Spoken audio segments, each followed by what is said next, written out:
Encyclical letter of Pope Francis Laudato Si, chapter 5, following, number 171. The strategy of buying and selling carbon credits can lead to a new form of speculation which would not help reduce the emission of polluting gases worldwide. This system seems to provide a quick and easy solution under the guise of a certain commitment to the environment. But in no way does it allow for the radical change which present circumstances require. Rather, it may simply become a ploy which permits maintaining the excessive consumption of some countries and sectors. For poor countries, the priorities must be to eliminate extreme poverty and to promote the social development of their people. At the same time, they need to acknowledge the scandalous level of consumption in some privileged sectors of their population and to combat corruption more effectively. They are likewise bound to develop less polluting forms of energy production, but to do so they require the help of countries which have experienced great growth at the cost of the ongoing pollution of the planet. Taking advantage of abundant solar energy will require the establishment of mechanisms and subsidies which allow developing countries access to technology transfer, technical assistance, and financial resources, but in a way which respects their concrete situations, since the compatibility of infrastructures with the context for which they have been designed is not always adequately assessed.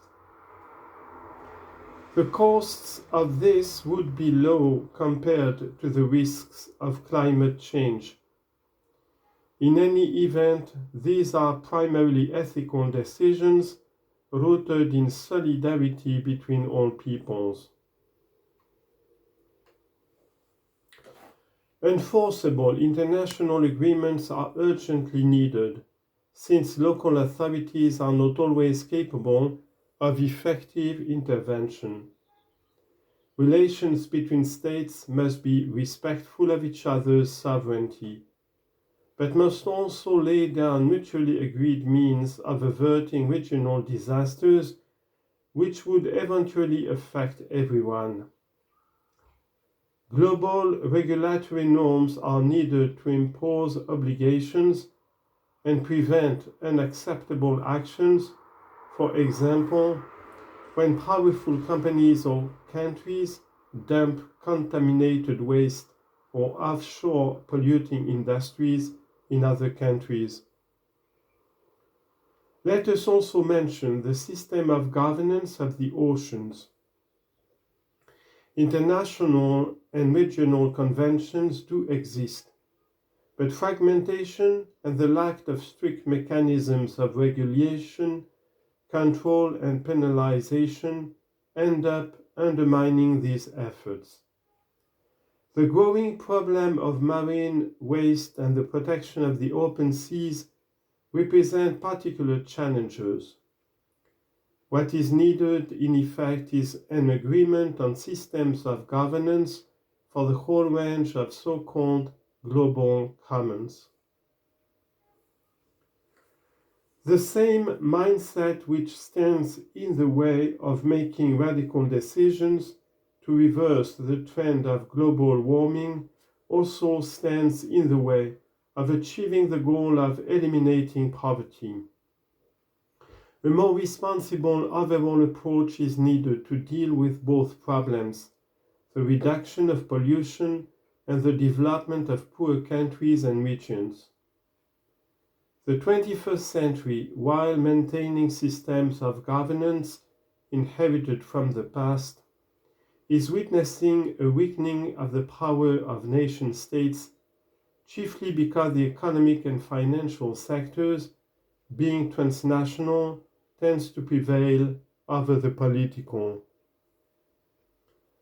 Given the situation, it is essential to devise stronger and more efficiently organized international institutions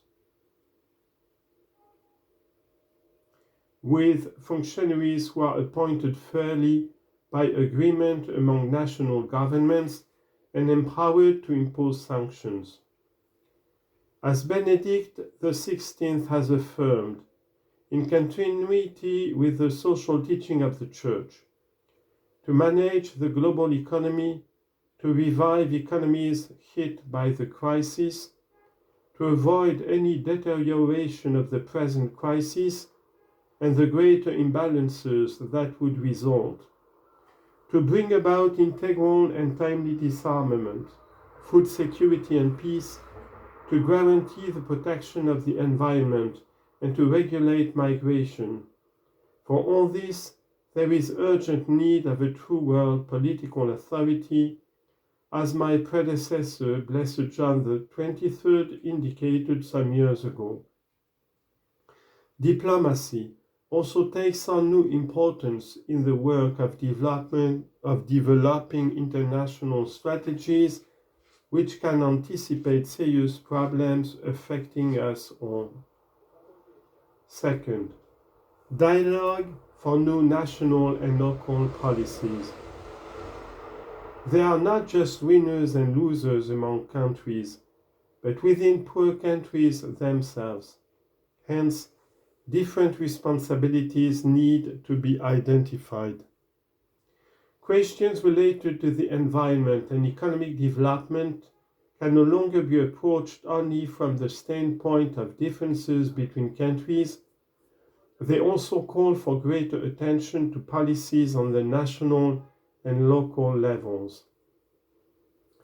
Given the real potential for a misuse of human abilities, individual states can no longer ignore their responsibility for planning, coordination, oversight and enforcement within their respective borders. How can a society plan and protect its future amid constantly developing technological innovations? One authoritative source of oversight and coordination is the law, which lays down rules for admissible conduct in the light of the common good.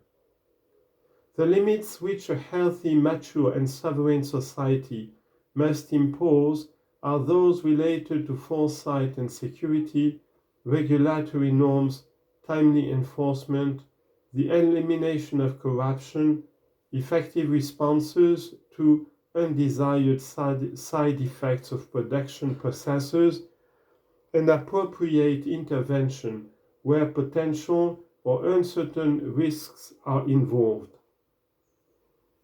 There is a growing jurisprudence dealing with the reduction of pollution by business activities, but political and institutional frameworks do not exist simply to avoid bad practice, but also to promote best practice, to stimulate creativity in seeking new solutions, and to encourage individual or group initiatives.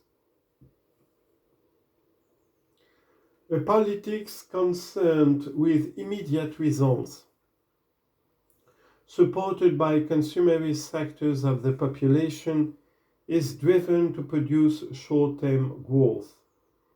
In response to electoral interests, governments are reluctant to upset the public with measures which could affect the level of consumption or create risks for foreign investment. The myopia of power politics delays the inclusion of a far-sighted environmental agenda with the overall agenda of governments. Thus, we forget that time is greater than space, that we are always more effective when we generate processes rather than holding on to positions of power.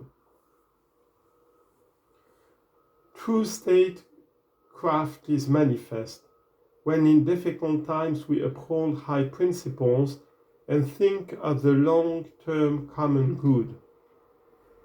Political powers do not find it easy to assume this duty in the work of nation building